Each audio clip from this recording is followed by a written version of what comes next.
everybody, and welcome to our May edition of our Perfect Wedding Guide Virtual Luncheon.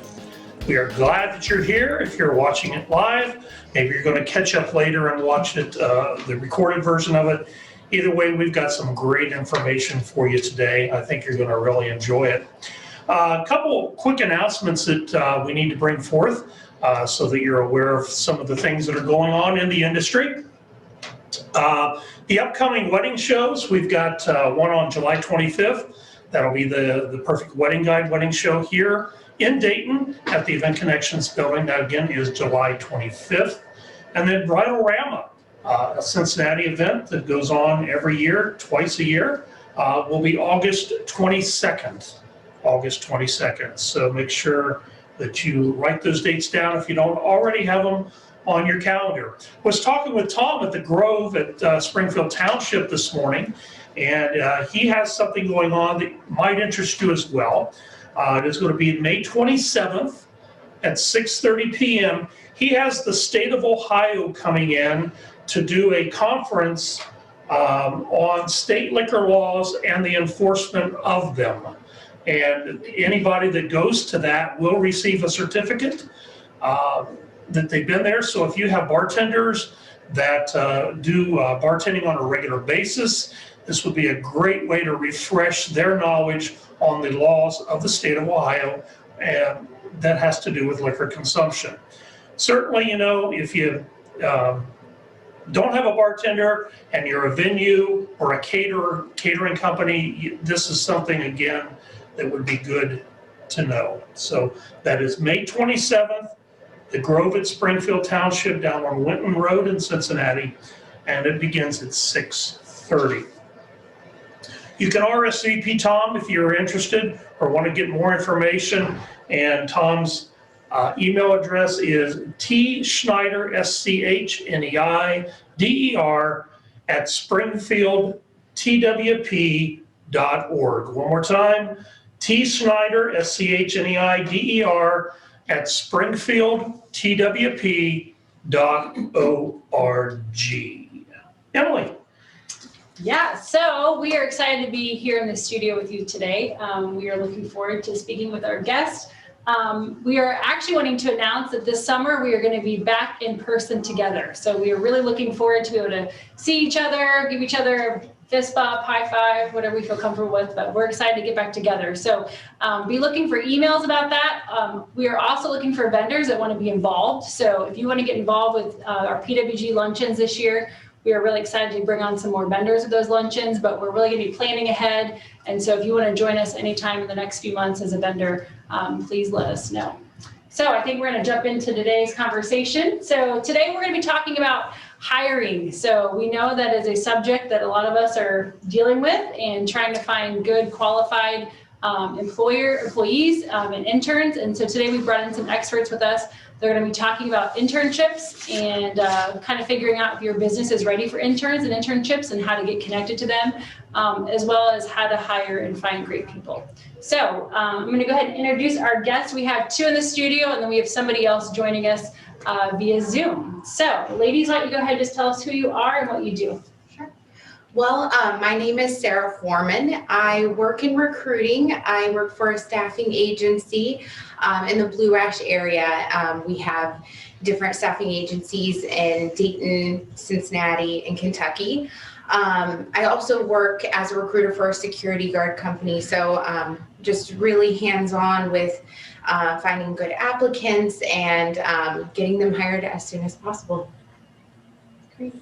Hi, my name is Brenda Craner, and I am a professor at Wright State University in the Organizational Leadership Program. I oversee the program, and I also direct their internships. So I work directly with the students and then employers to figure out what each needs and expects from the relationship, and then share success stories. My daughter's finding me. And I am Jocelyn Dean. I'm a worksite developer with Sinclair Community College. I am in our Office of Work-Based Learning, which is to connect students to employers through internship and apprenticeship opportunities And I specifically work for our Business and Public Services Division, which includes our hospitality management degree programs, which is both front of the house and back of the house. We're so glad you guys are all here, and we think that you're going to really help us figure out how to recruit great interns and how to hire. So, Greg, why don't you go ahead and start and help us some questions? Well, sweet. You know, I do internships here in the companies that we have, and I've worked with Wright State. I've worked with Sinclair quite a bit. So I get to ask the fun questions about internships. Are you guys ready? So here's the first one. So how does a business know that they're ready to do an internship? Do you want me to jump on this one, John? Jump on. I can start from my perspective.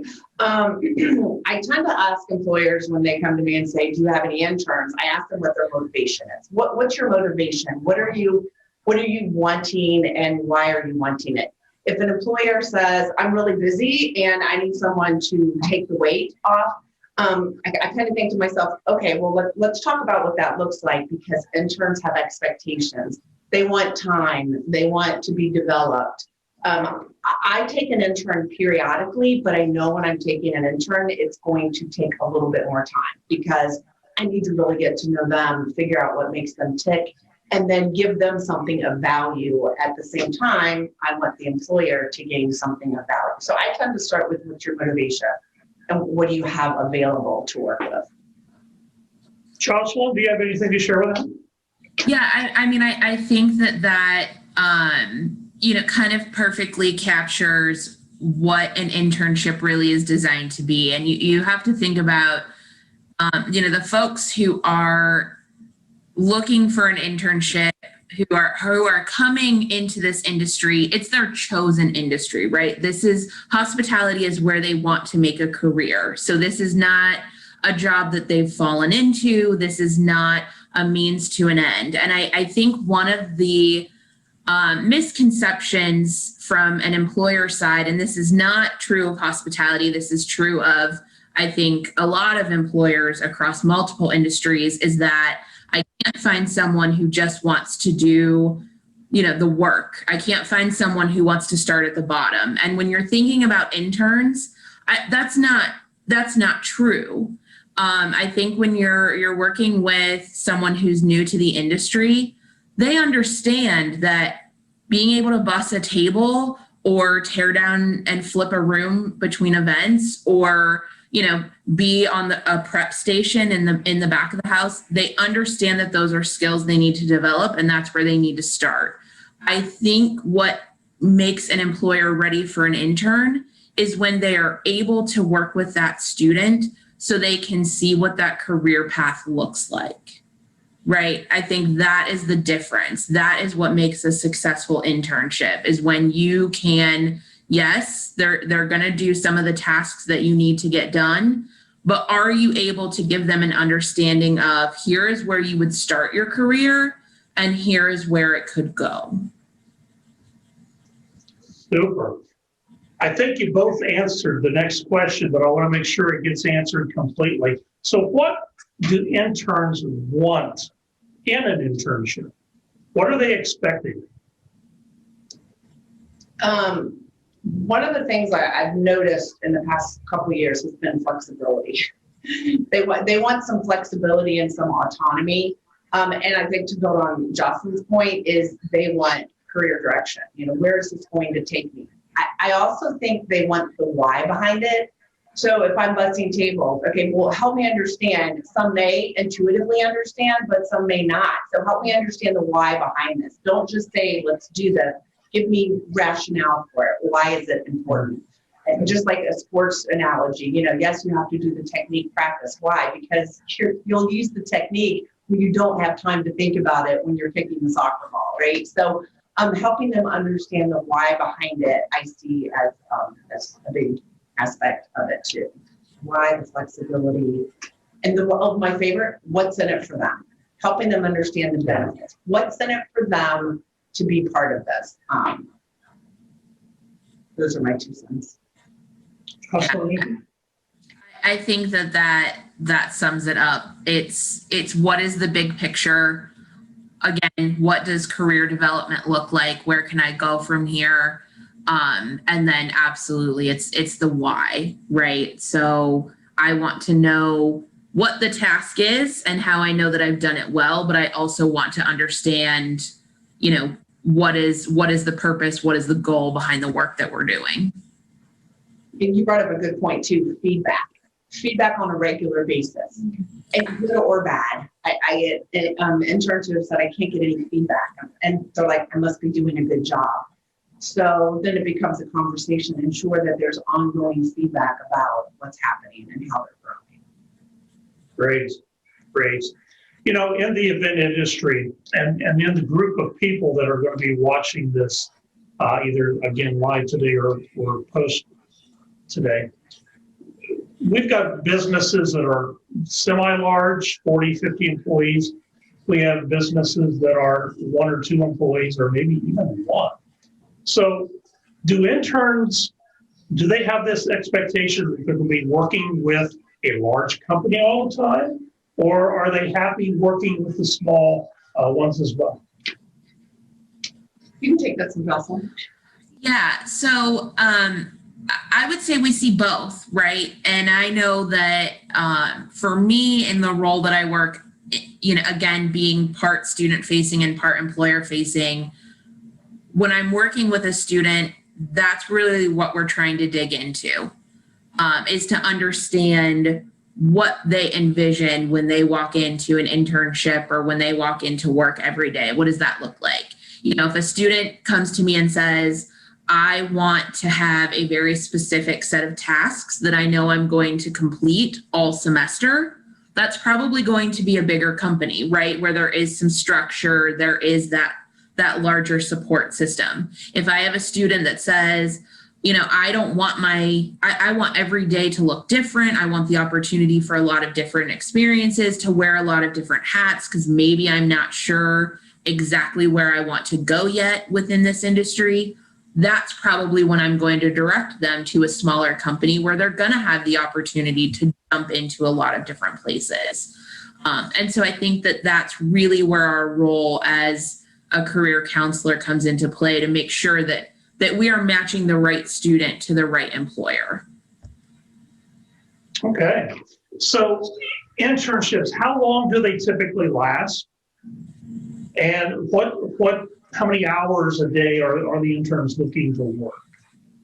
We're an organizational leadership, so we don't have as much of an accrediting body like if you're teacher education or if you're counseling. They have certain requirements. Ours is essentially saying, because leadership is such a broad perspective, we have students who come to us with not much experience. So we're like, well, let's get out and let's find a good internship that will help build you along your career direction. We only require 85 hours minimum a semester, which is about 8 to 10 hours per week. Some of our students find a 40-hour-a-week internship. Some of ours do a 10-hour-a-week internship. So it just depends, you know, back to Jocelyn's point, it depends on what their needs are. If they're looking at a complete career change, they may look for a 40-hour-a-week paid internship. Then you have others who are like, I've still got to keep my job, I've got to pay for college, and I need to explore another field. So we do about 85 hours. I know some groups do 120 hours a semester, and then you have obviously accredited that require a significant amount more. So I don't know what you do, Jocelyn. Yeah, so across our divisions, the requirement is about 200 hours, give or take. Our students do take an internship course alongside the placement that they're doing in the field. That class is online. It's been online since before it was cool. And so the emphasis truly is put on the work that they're doing in the field.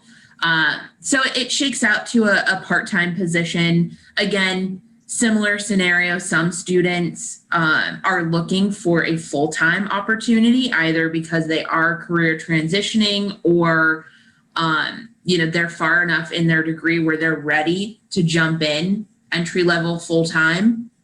And so that, you know, once again, it's sort of case by case, right? So the requirement is part-time over the course of a semester, 12 to 16 weeks. but it can be anywhere from 18 hours a week up to 40 hours a week, just depending on what the opportunity is and what the student's looking for. Here again, you touched on this lightly, but let's dig in a little bit deeper. Do interns expect to be compensated? We certainly advocate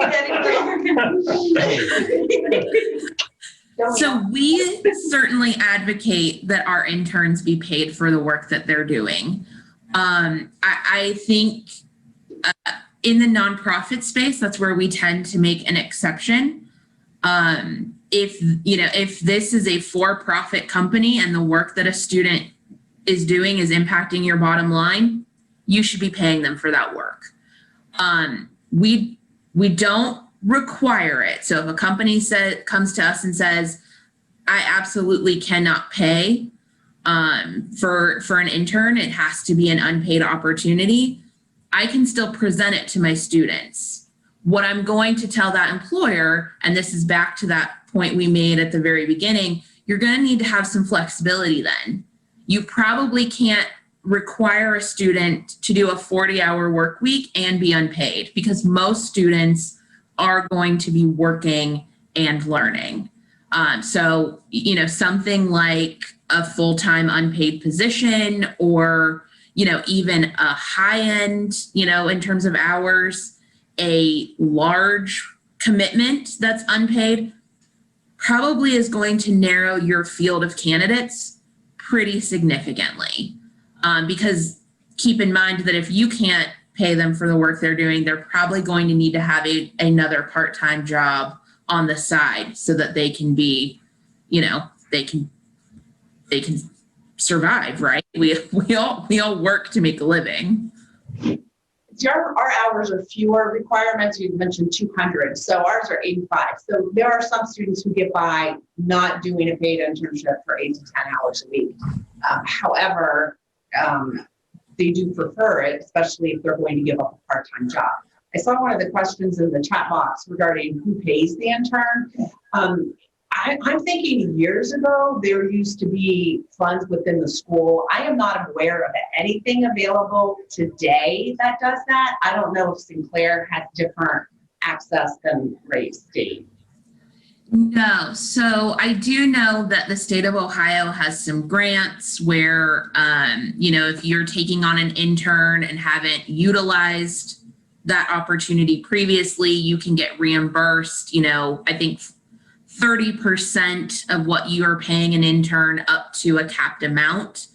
And then I know that there are organizations like Sochi where Sochi is the one cutting the check and paying the intern, if I'm understanding that correctly. And if I'm not, please correct me. But the intern is attached to Sochi. However, the organization is paying Sochi instead of paying that intern directly. So outside of some of the grant opportunities that exist for the state, I am not aware of any other scenario where the employer is not paying the intern directly. Okay. So we're ready to jump onto this internship bandwagon. How do we make it known? One of the things I'll do is I'll ask, can you send me information about what you're looking for? So what are the deliverables? What's the big scope? What are some specific functions, roles, responsibilities? And then what are the requirements? Meaning, what are the competencies you want a student to have? What are the capabilities you want them to have? Do you need them to be a self-starter? Do they need to be able to learn how to set up Facebook and market accordingly? Or what are the skill sets that they need? And be very clear with that before you say, hey, I want to intern. Right? So like Sochi, they have a website. You can go and you can submit your description and what you want and what you expect and the length of time and the longevity and whether it's paid or not. And then they can begin to market for you. So at least having your ducks in a row before you approach whoever you approach is certainly helpful. Jocelyn, anything to share on that? No, I would agree.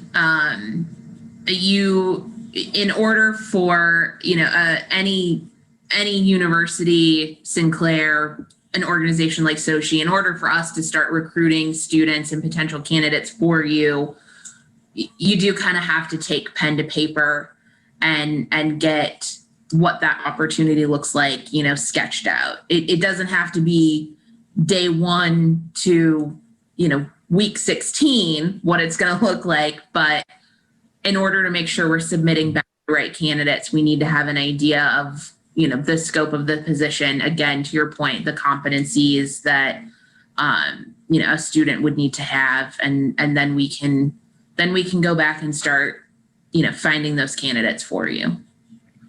And I think too, to build on that is sell your company. What's so great about, what's the benefit for energetic, you get to learn how to run a small business. I mean, so what appeals, what makes it attractive? And even the material you use to market it, the colors, the perception of the work environment, all of that plays a role when somebody looks at it real quick. Here's my 15-second, no, they're too traditional, or they look exciting, or they use vibrant colors. The judgments are made very, very quickly related to what they see in a company and what's available. It's like, oh, that's cool. Oh, that's professional. Ooh, they like creative fonts, So.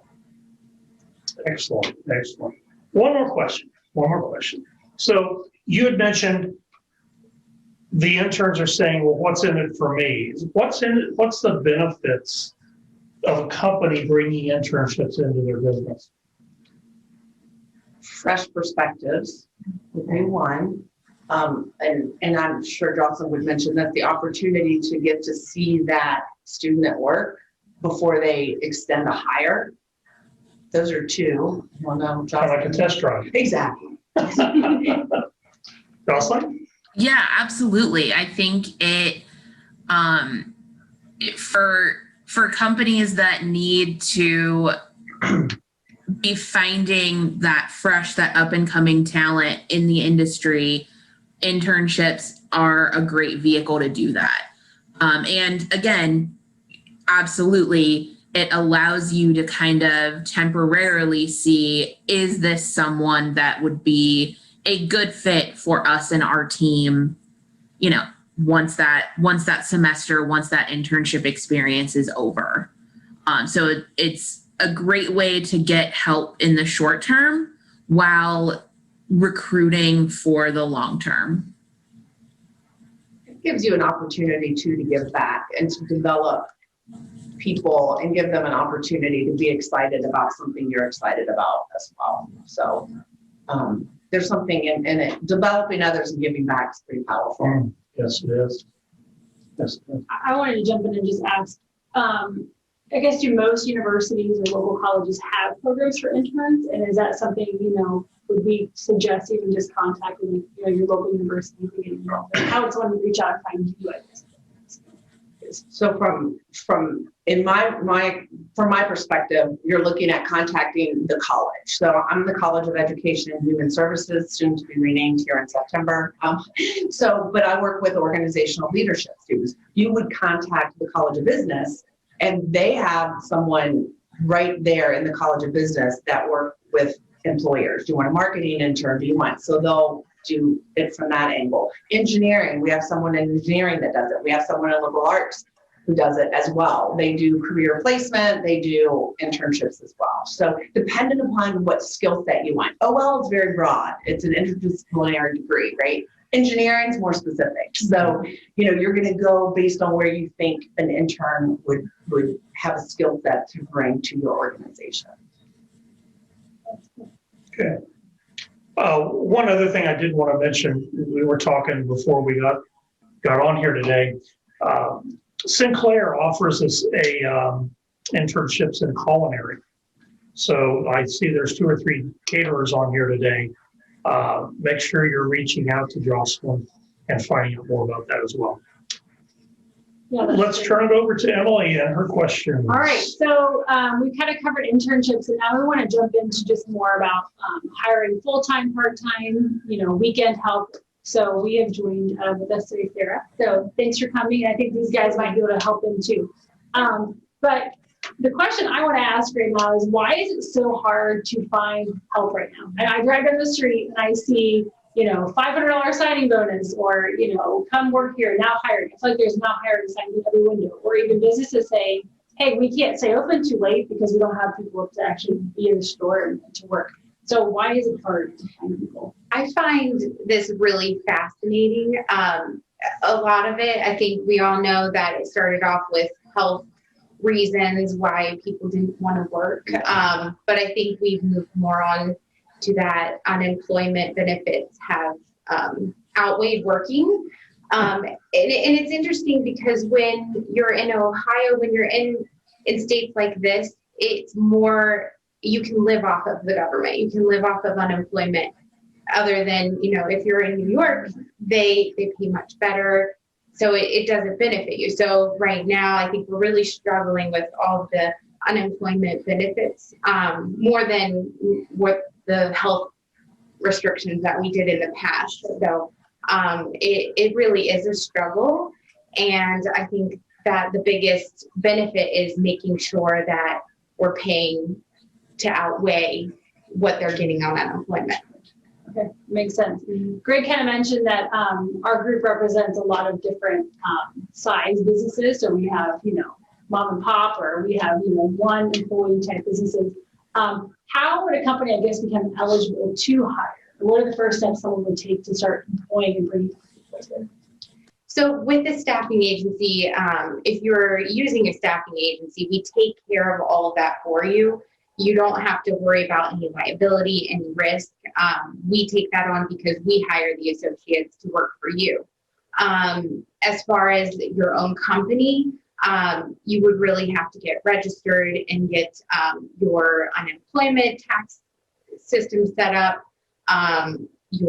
all your liability set up, and working with your EIN number and getting that registered. So, but if you're working with a staffing agency, it's great because you don't have any liability for any of that. You can decide to start working with them today and end tomorrow. Wow. Mm-hmm. Quick. Mm-hmm. So a lot of us are hiring full-time, but a lot of us are hiring just part-time. Can you kind of explain the differences between those? Like what are the pay and salary requirements of those, or even just like healthcare? Is there? Yeah. So when you are hiring part-time, it's easier to hire when you are paying more, of course. If you're paying less with less hours, it's going to be a little more difficult. So the biggest suggestion to help that is just to pay a little bit more than normal. And then if you're hiring full-time, it's not as hard, of course. With healthcare, with working with a staffing agency, we do take care of the healthcare no matter how many hours they're working. They are still eligible for that healthcare, which is a great benefit for the associate and our company, because if they're working part-time for you, we can put them somewhere else part-time as well. So it makes it easier to supplement that. So we have a lot of different options that they can elect for. But I feel like right now, a lot of our workforce isn't as interested in healthcare benefits. So it's not something that is a make or break at this point. Good. So we kind of touched on this with internships, but what should an employer ask when they're defining the role of the job they're hiring? What are some just good questions to think through as we're looking at who they want to hire? Yeah, I think one of the most unique questions that I feel is a good test of character and knowing what the job entails is asking, what do you think it's going to be like working for a company? What do you think it's going to be like working in this industry? And that gives you a really good clue on if they are in it because it's a passion or if they're in it because it's a job. And that gives you a really good idea of how they're going to perform. So I think that's a really great question. Of course, I think it's important to hire based culturally, what your company stands for. So just getting to know them on a personal level is really going to help as well. And then there are the questions of what does a good work attendance look like to you? I mean, that's really important, especially when you're when you're working part-time, a lot of people don't have that that motivation to show up. So I think that's a couple of great questions to look into.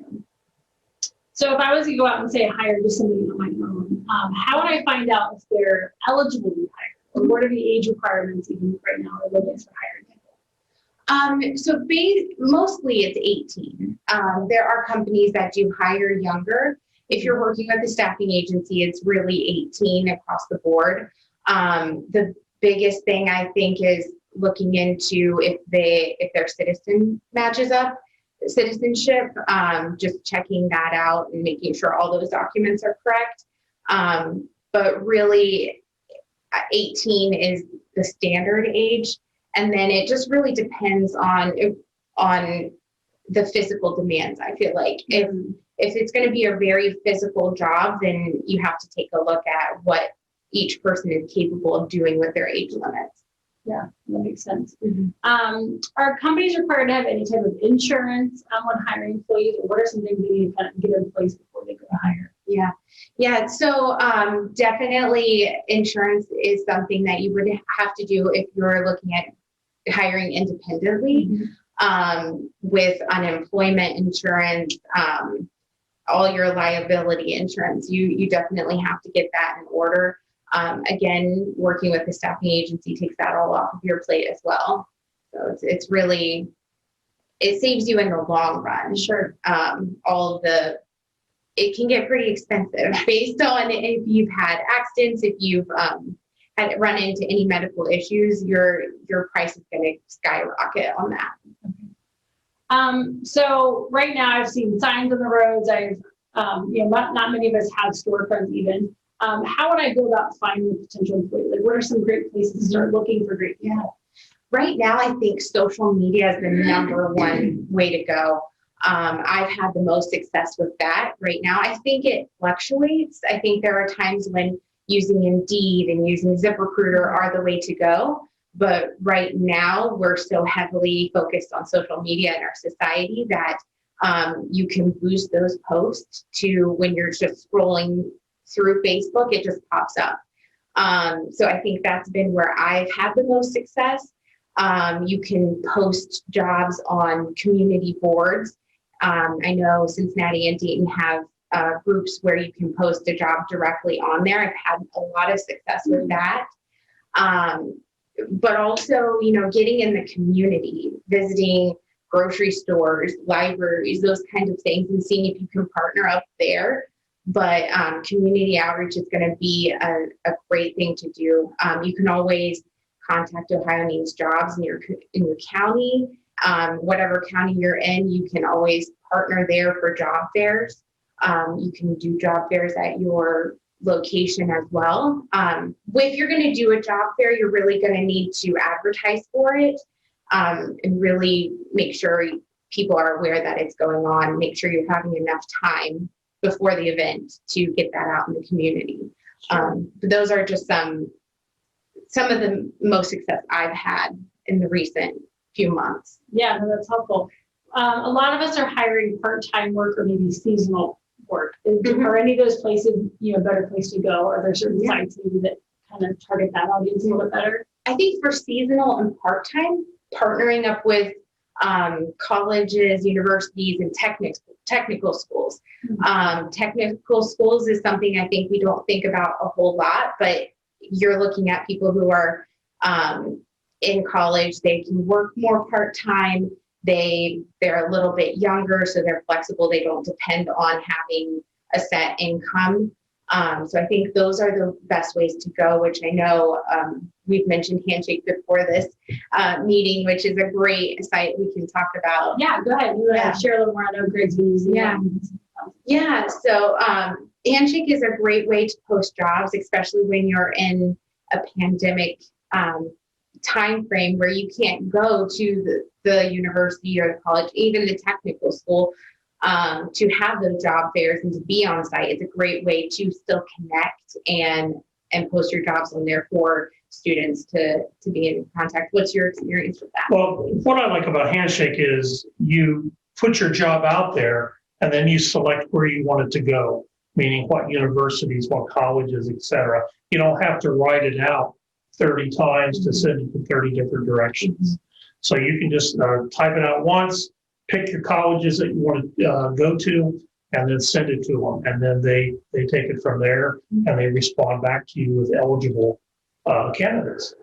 And it stays posted for as long as you want it to. So it's not something that you have to go and refresh, where Right. with Indeed, if you're on Indeed, if you have the same job posted for a certain amount of time, it goes to the bottom of the list. So you're not, you have to refresh. I refresh our Indeed every day to make sure that it's being seen. But on Handshake, you don't have to refresh it. So that's very nice.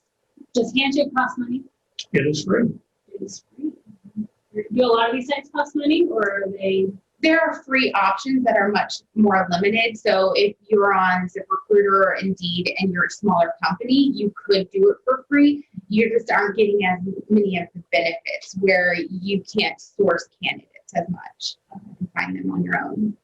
So you start moving down the list. Like you said, you go in and refresh. When you refresh, you move it back up the list. So yes, it can be free, but then you get very, very quickly. Yes. So it does take a lot of time and focus. You have to make sure you have time to maintain that. And when you are a small business, you might not have as much time. So that's where Handshake is really beneficial.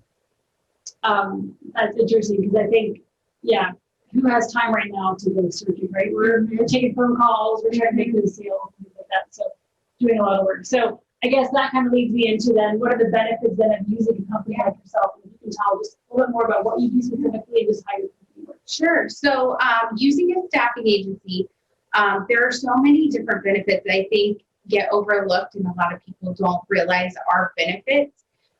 Some of those being that it's a try it and see if you like that candidate. You're not responsible or reliable if they show up and you're working 4 hours. You can say they're not a good fit. A lot of times, I know our company, we will not even charge you. You'll be charged nothing if within 4 hours they weren't a good fit. So it's a great way of being able to vet out and find the perfect fit for your company. It does save you money in the long run because you're not responsible for unemployment claims. You don't have that overhead of hiring, onboarding, and going through all that process, which can be very lengthy.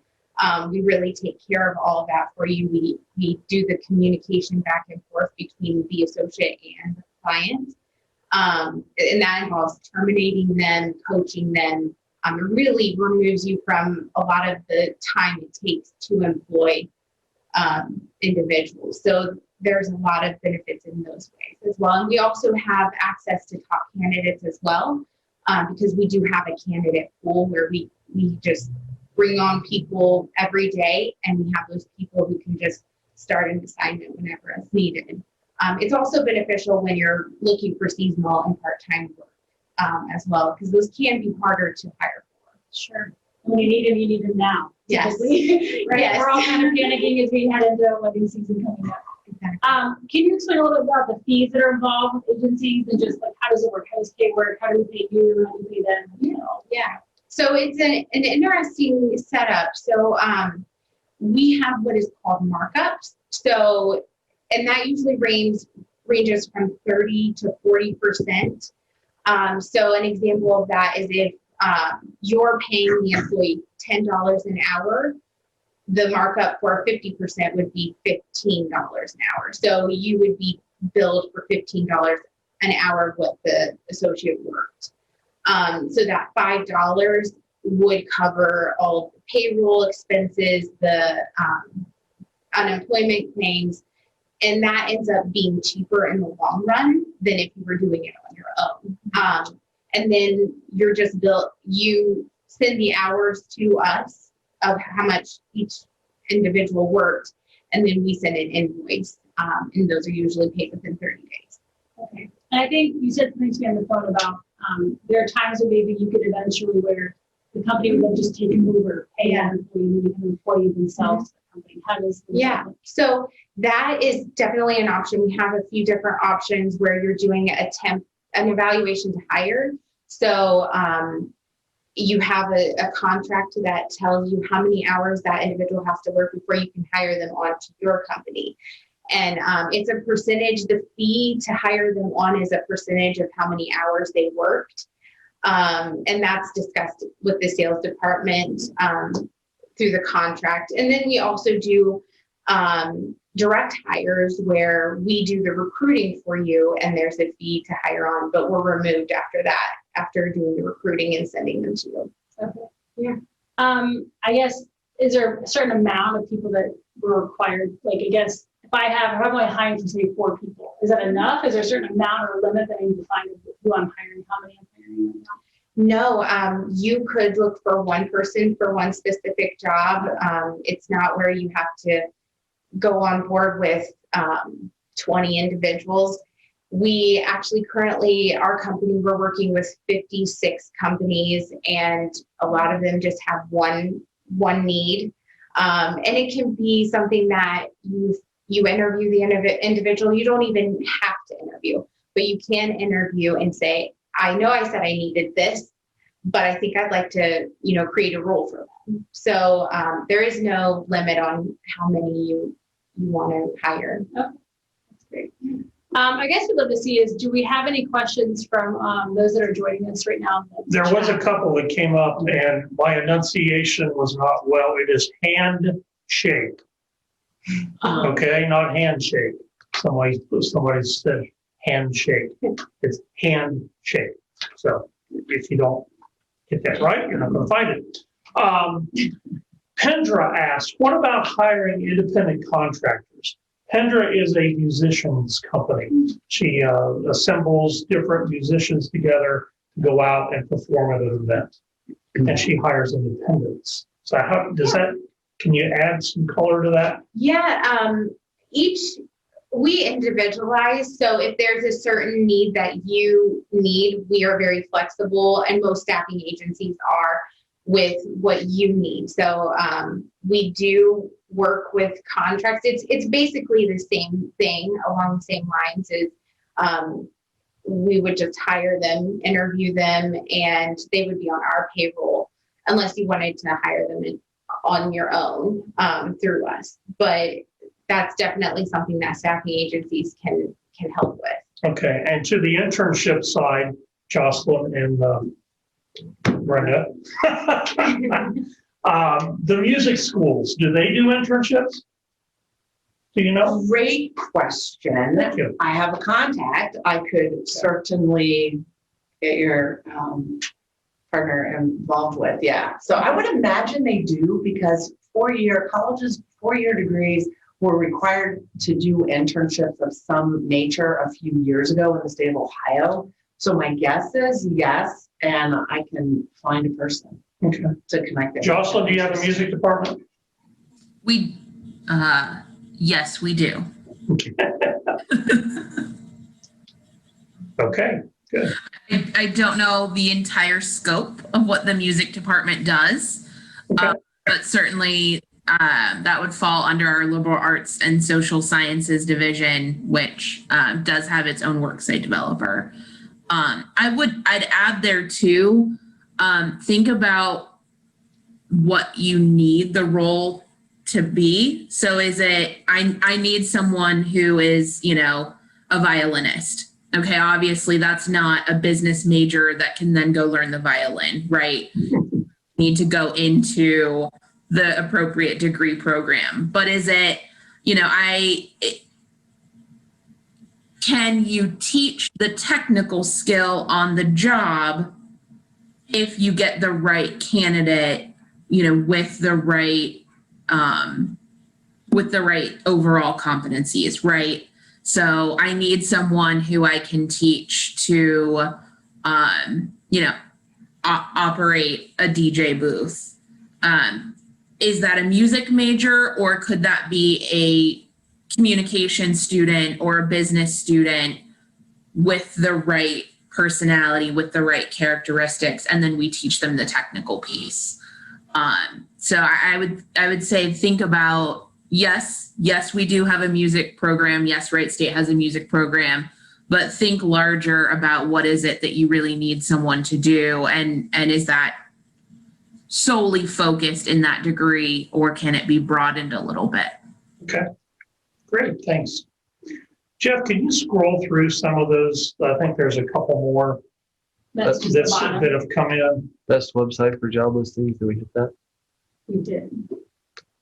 Yeah, Yeah, I had a link to give, I gave you on one of the slides, right? For Sochi, I think I included. So you can go to Sochi, you can go to Indeed and get internships posted. We will be sending out a lot of those links in our newsletter when we send out the video of today's luncheon. So we'll make sure we get those to you as well. I was going to mention, I was going to build on your comment about Ohio Means Jobs. You can go on to ohiomeansjobs.com and you can look for job fairs in certain counties. And then you could say, I'd like to be part of that job fair, even as a group, a consortium of individuals. And I'm not sure of the process, but I know it's there because I go on and advertise that to my students. They actually offer a lot of virtual job fairs, which I just recently had one. And it's so easy. It's very user friendly. They go through trainings with you on how to operate it and what it's going to look like, and they advertise for it themselves. So I highly recommend working with them on that. So you can even post jobs on their website as well. So that's brought in a lot of candidates as well. Is there a better time of year to hire internships, or I mean, is there different times of year that I guess for you at the universities, or are you year round where really an intern can be hired at any time? We do it year round, but I find most students really look for summer internships. So, and I tell them by January and February, you need to have your feelers out and have an idea of what you want to do. Okay. Because internships go very quickly. Sure. High demand ones.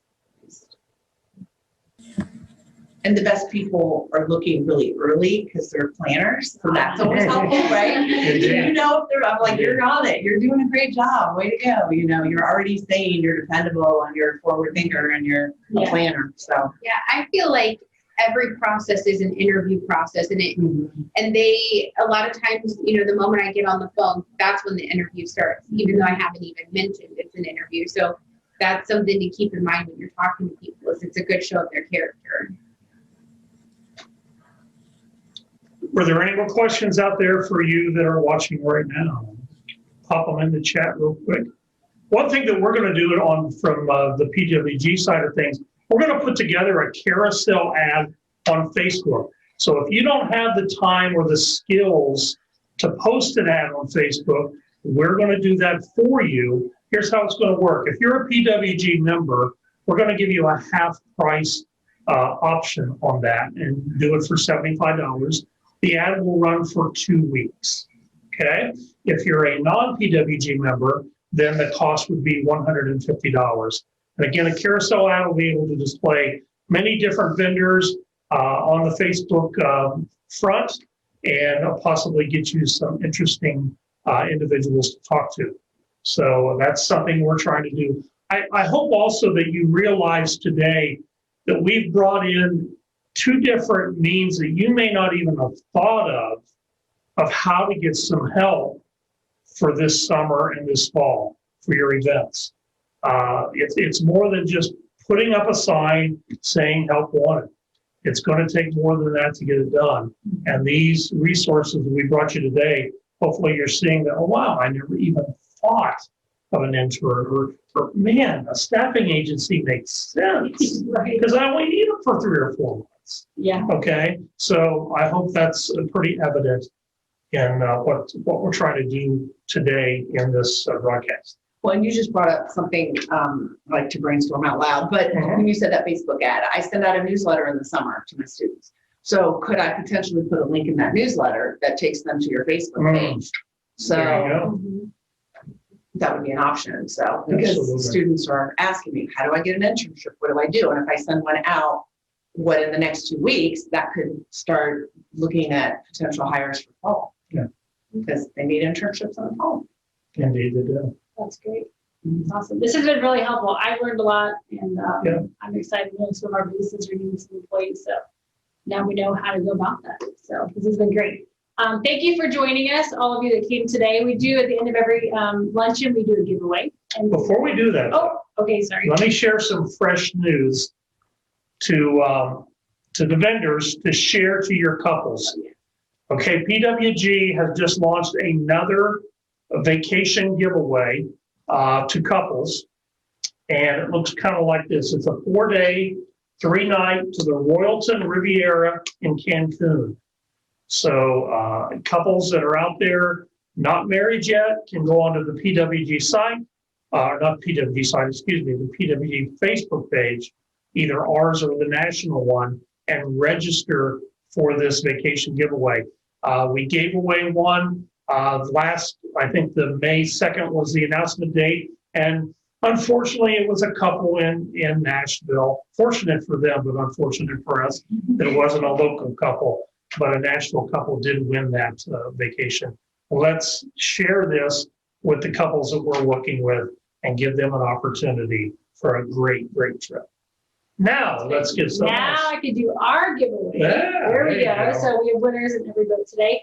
Today's winner is Brenda Pottinger, the owner of Pottinger Photography. So Brenda, today our giveaway, we are actually giving away one of those carousel ads. So you can connect with us, you can connect with Rhonda, who's one of our online hosts, but we'll help get you an online ad and hopefully help find some people for you this summer. Excellent. We're here to help you. So don't be afraid to reach out. That's what PWG is all about. We will see you next, what is that date? In June. Help. Somebody quick, full camera. June 9th, there we go. June Second 9th. Wednesday of every month. We are going to be at the Grove at Springfield Township. Live, in person, with real food, not snacks. Good stuff. We hope to see you there. Have a great afternoon, everyone. Thank you.